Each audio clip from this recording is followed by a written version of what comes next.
बलग लूला बिकमालिही कशफत दुजा बिजमालिही हसनत जमियो खिसालिही सल्लु अलैहि वालिही।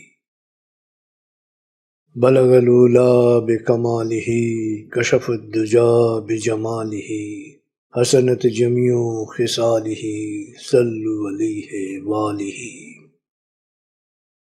हे मानुष, निश्चयই তোমাদের জন্যে নবী জীবন সর্বোত্তম আদর্শ।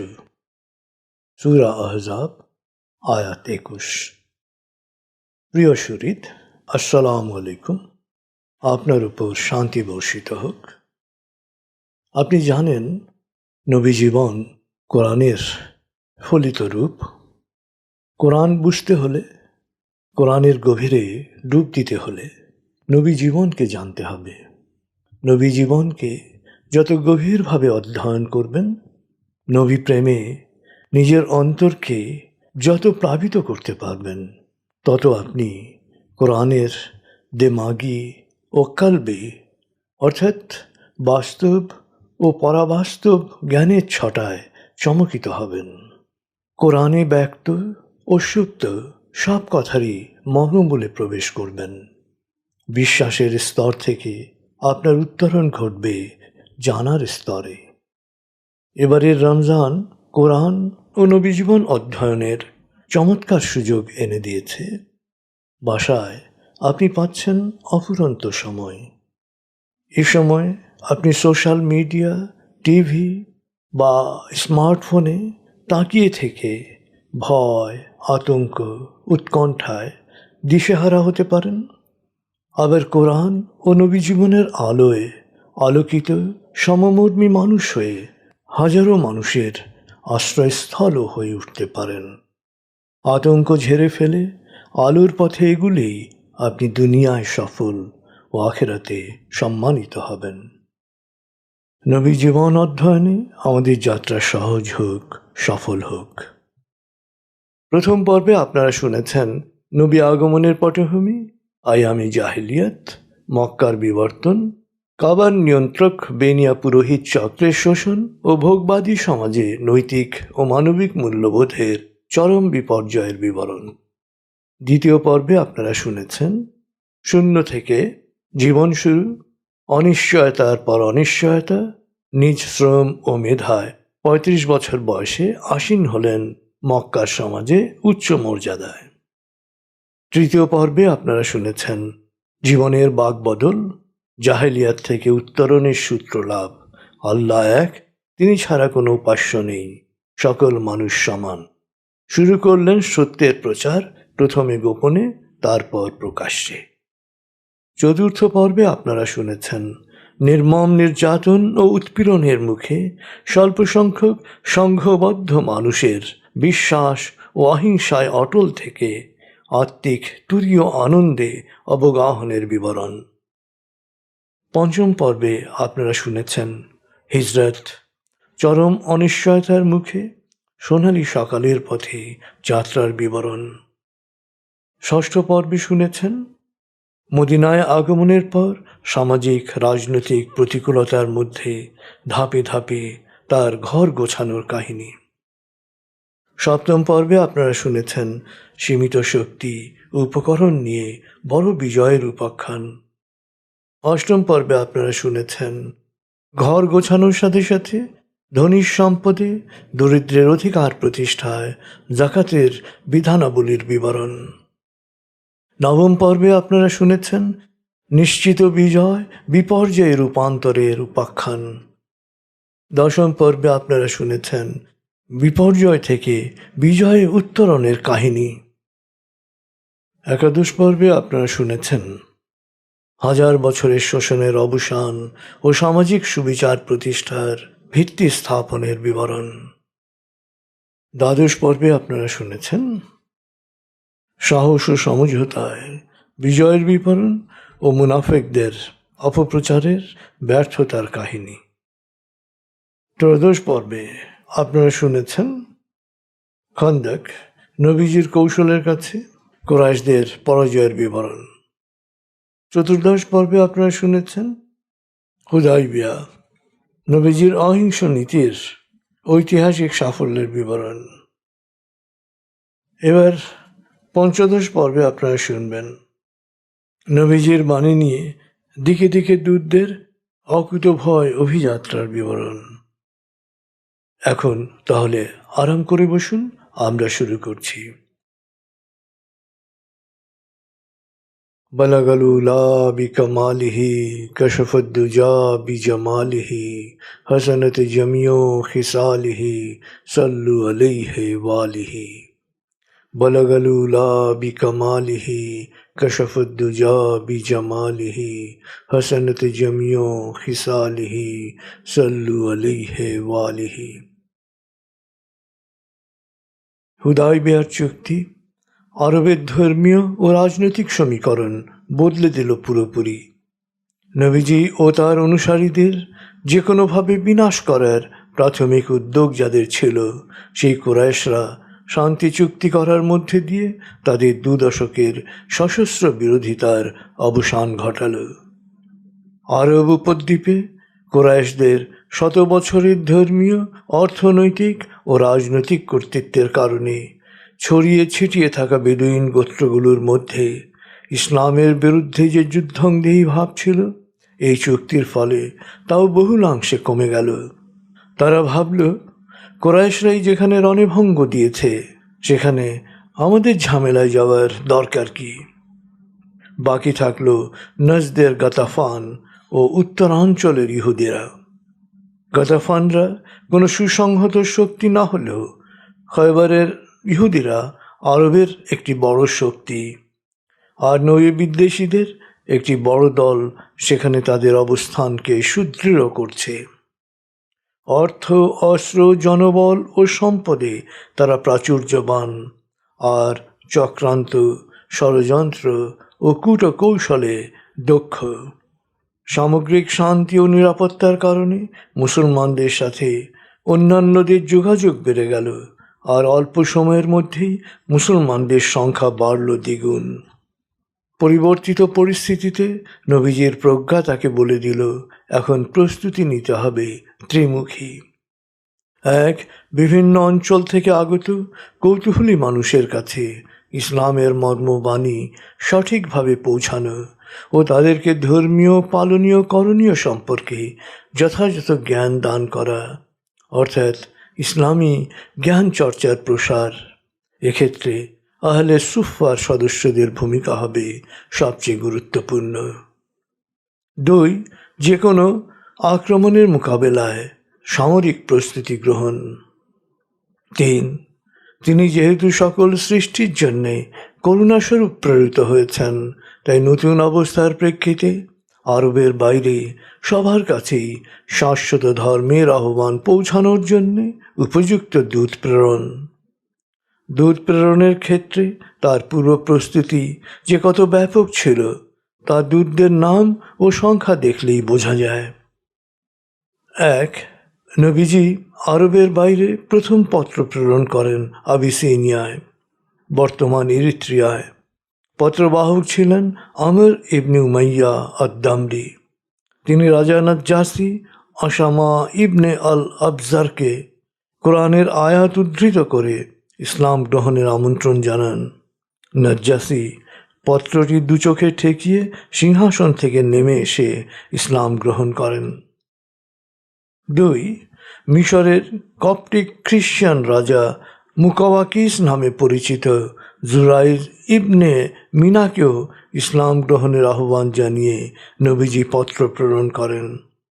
পত্রবাহক ছিলেন হাতিব ইবনে আবু বালতাহ। মুকাওয়াকিস যথাযথ সম্মান প্রদর্শন করে পত্রের জবাব দেন। তিনি ইসলাম গ্রহণ করেননি, তবে অভিজাত পরিবারের মারিয়া ও শিরিন নামে 2 কপ্টিক কুমারী মূল্যবান পোশাক ও দুলদুল নামক একটি ঘোড়া উপহার হিসেবে প্রেরণ করেন। মদিনায় আসার পথে হাতিবের আহ্বানে মারিয়া ও শিরিন দুজনই ইসলাম গ্রহণ করেন। 3, পারস্য সম্রাট দ্বিতীয় খসরু, পারস্যের ইতিহাসে সবচেয়ে ক্ষমতাধর সম্রাট, নিজেকে ঘোষণা করেছিলেন মানুষ রূপে আবির্ভূত ঈশ্বর হিসেবে। নবীজি তাকে ইসলাম গ্রহণের আহ্বান জানিয়ে পত্র প্রেরণ করেন। পত্রবাহক ছিলেন আবদুল্লাহ ইবনে হুজাফা আস-সাহমি। সম্রাট চিঠি পড়ে ক্রুদ্ধ হয়ে তা টুকরো টুকরো করে ছিঁড়তে ছিঁড়তে বলেন, কি দুঃসাহস, আমার দাস হয়ে আমাকে এই ভাষায় চিঠি লেখে। ইয়েমেনের রাজা বাজানকে নির্দেশ দিলেন দুজন শক্ত সামর্থ্য সৈন্য পাঠিয়ে মোহাম্মদকে পাকড়াও করে পারস্যে পাঠাতে। বাজান গ্রেফতারি পরোয়ানা সহ বাবুয়া ও খারখাসরা নামে তার দুজন সহকারীকে মোহাম্মদের কাছে মদিনায় পাঠালেন। দুজন কর্মকর্তা মদিনায় এসে নবীজির কাছে উপস্থিত হয়ে বললেন, দেখুন, আমরা গ্রেফতারি পরোয়ানা নিয়ে এসেছি। রাজাধিরাজ খসরু কর্তৃক নির্দেশিত হয়ে ইয়েমেনের রাজা বাজান আমাদের পাঠিয়েছেন। আপনি আমাদের সাথে চলুন, তাহলে রাজা বাজান আপনার পক্ষে সুপারিশ করবেন, আপনার সমস্যা কম হবে। আর যদি তার নির্দেশ অমান্য করেন, তাহলে আপনি তো জানেন তার ক্ষমতা। তিনি আপনাকে, আপনার জনগণ ও দেশকে একেবারে ধ্বংস করে দেবেন। নবীজি তাদের বিশ্রাম নিতে এবং পরদিন দেখা করতে বললেন। নবীজি রাতে আত্মনিমগ্ন হলেন। তার অন্তর্দৃষ্টি তার কাছে বাস্তব অবস্থা পরিষ্কার করে দিল। পরদিন ইয়েমেনি কর্মকর্তারা এলে তিনি তাদের বললেন, দেখো, তোমাদের সম্রাট খসরুকে তো তার ছেলে শেরওয়া হত্যা করেছে। হত্যার তারিখ ও সময় জানিয়ে তিনি বললেন, এখন তো সম্রাট হচ্ছে দ্বিতীয় কাভাদ। কর্মকর্তারা হতবাক। বিস্ময়ের ঘোর কাটিয়ে তারা বললেন, আপনি কি বুঝতে পারছেন আপনি কি বলছেন? আপনার গ্রেফতারি পরোয়ানা তো এর চেয়ে তুচ্ছ বিষয়। আপনি কি চান আমরা এই কথাগুলো লিখে নিই এবং রাজা বাজানকে জানাই?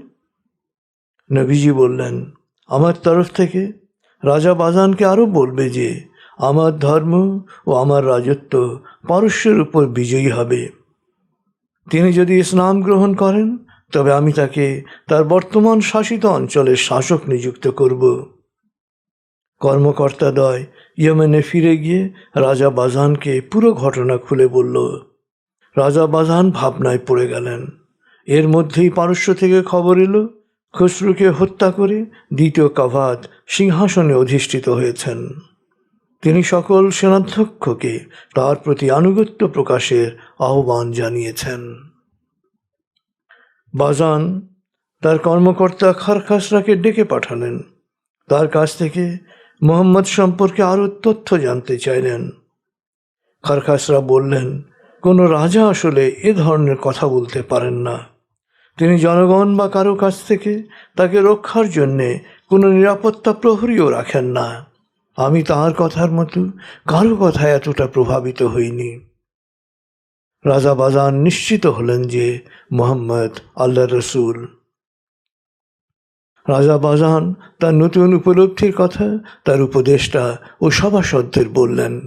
তারা সবাই তার সাথে ইসলাম গ্রহণ করার অভিপ্রায় প্রকাশ করলেন।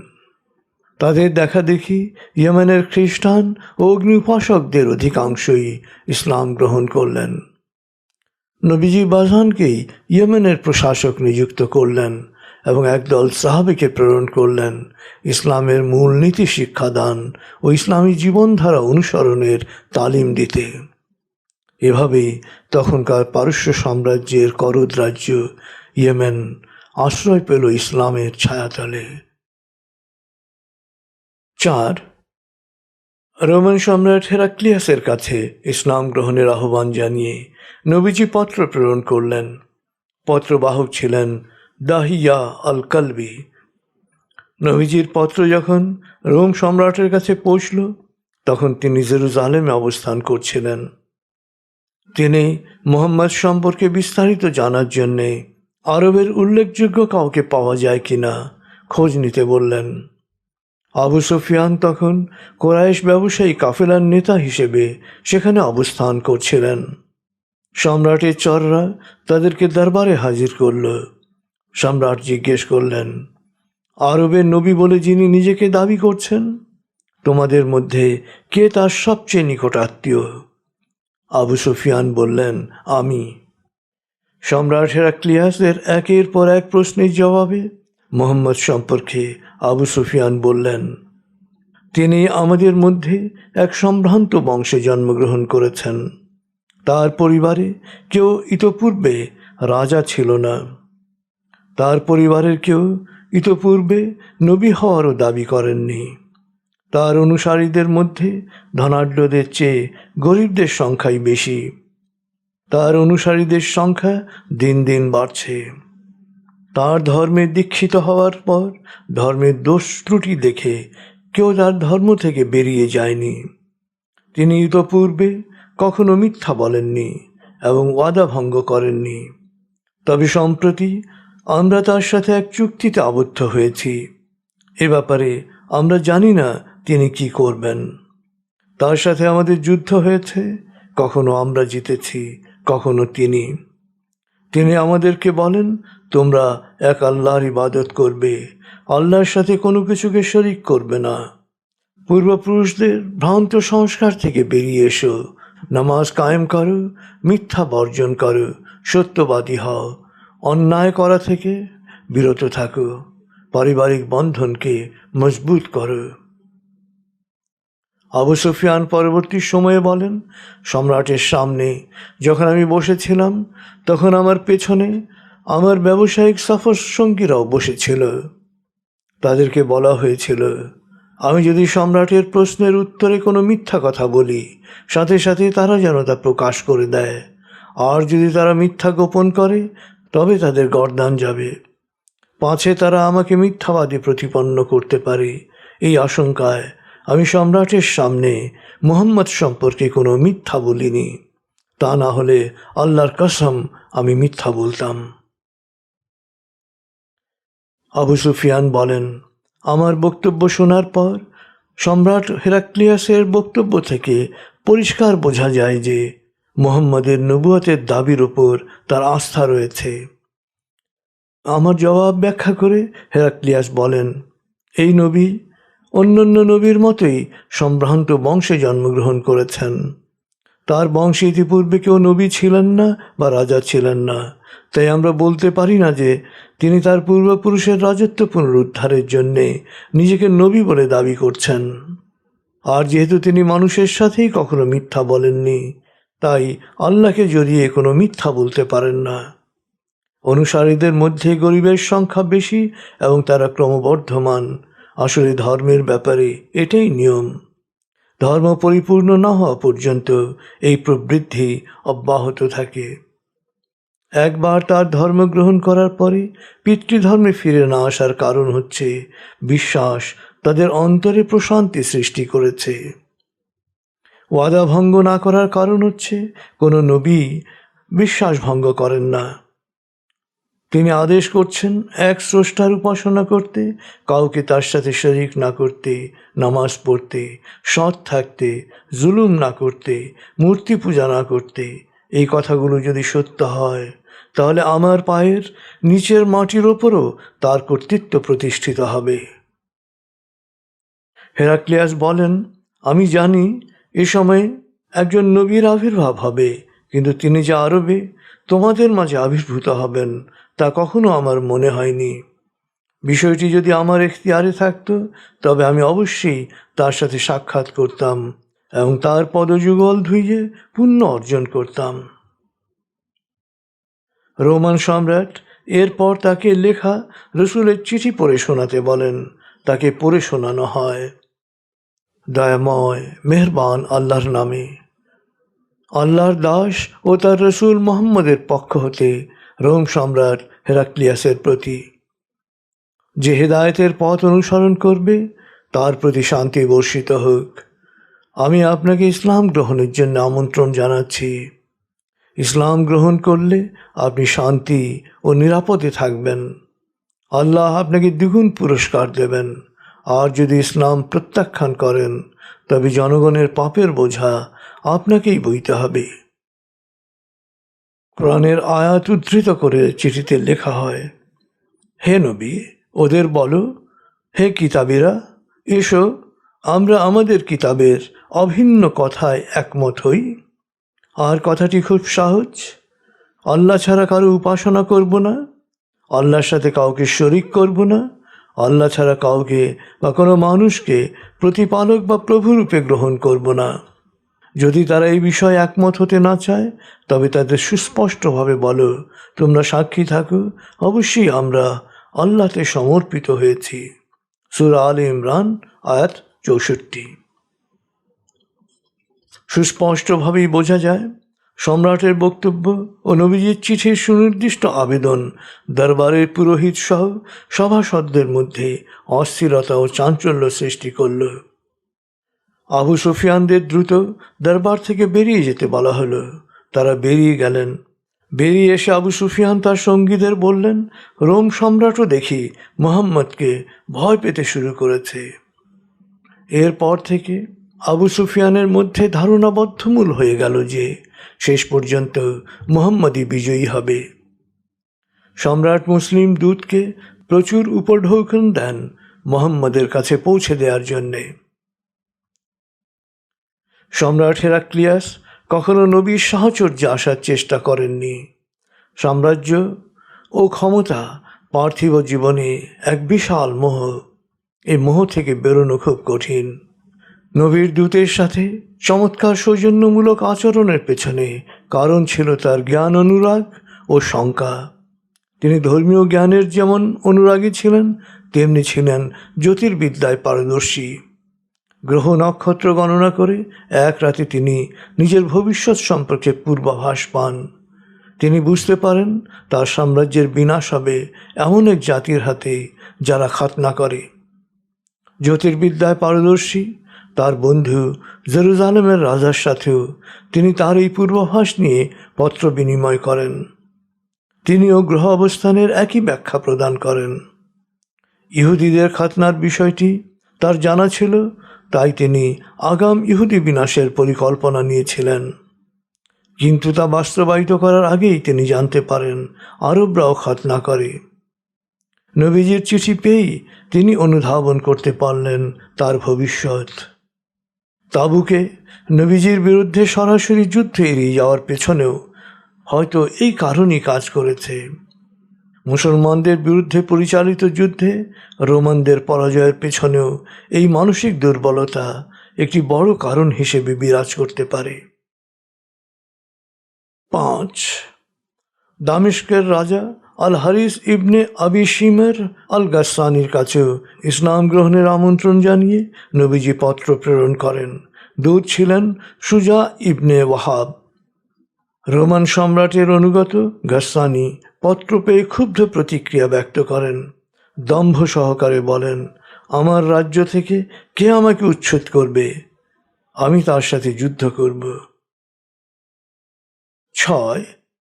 ইয়ামামার সর্দার হাউদা ইবনে আলীর কাছে ইসলাম গ্রহণের আমন্ত্রণ জানিয়ে নবীজি পত্র প্রেরণ করেন। দূত ছিলেন সুলাইত ইবনে আমর আল আমিরি।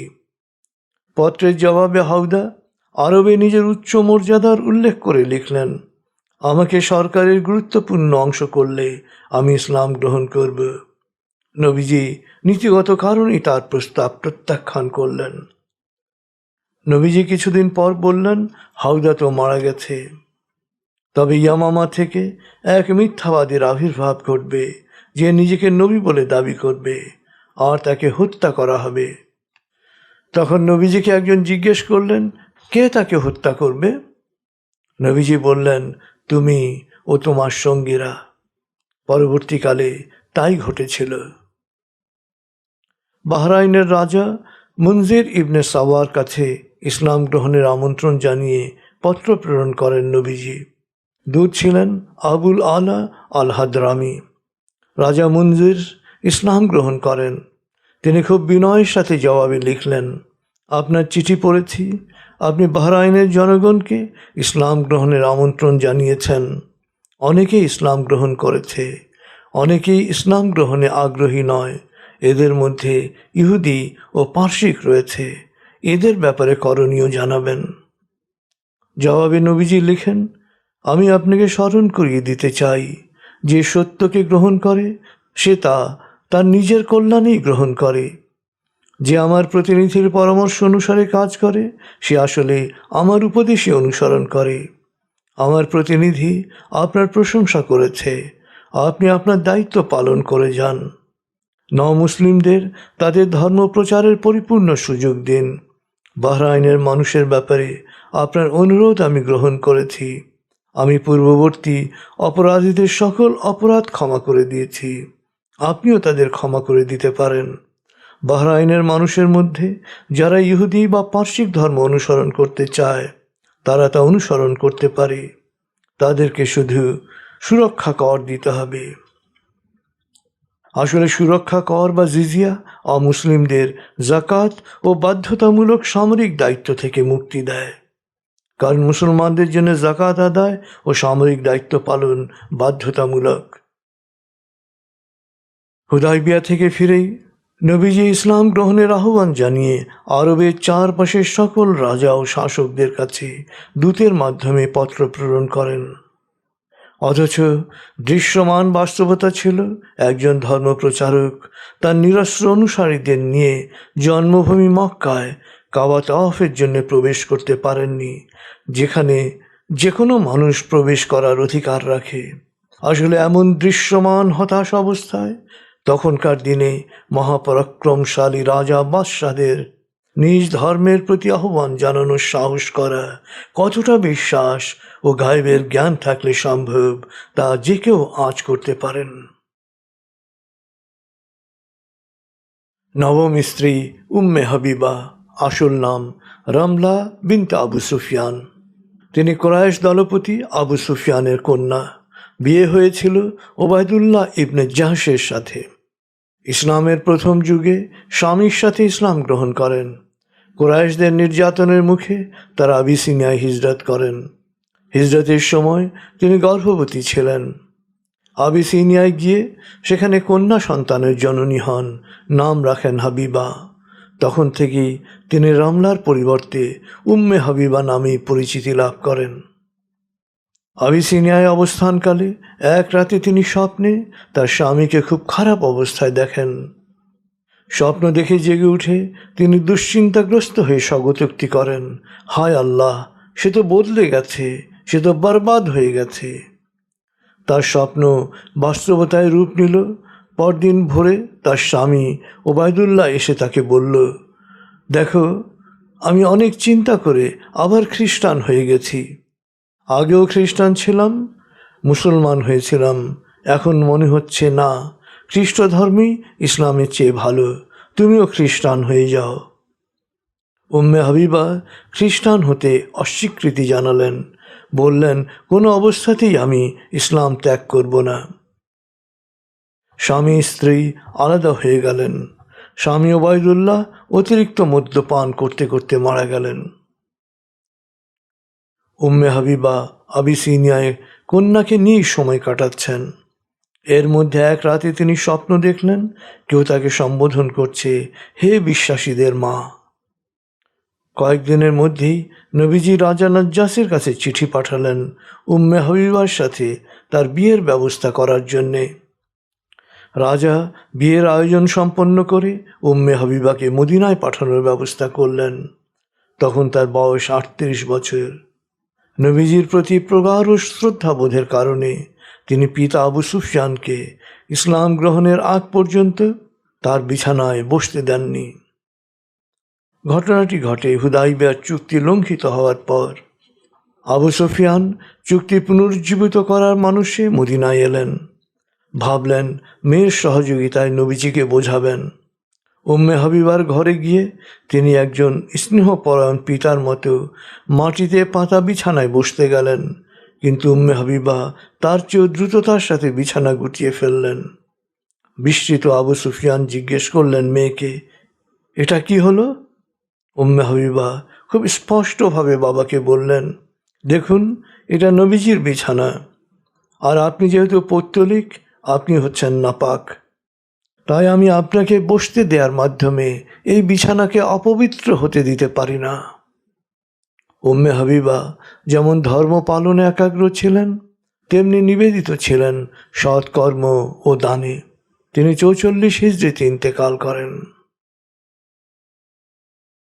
बलगल उला बिकमालिही कशफत दुजा बिजमालिही हसनत जमियों खिसालिही सल्लु अलैहि वालिही बलगल उला बिकमालिही कशफत दुजा बिजमालिही हसनत जमियों खिसालिही सल्लु अलैहि वालिही।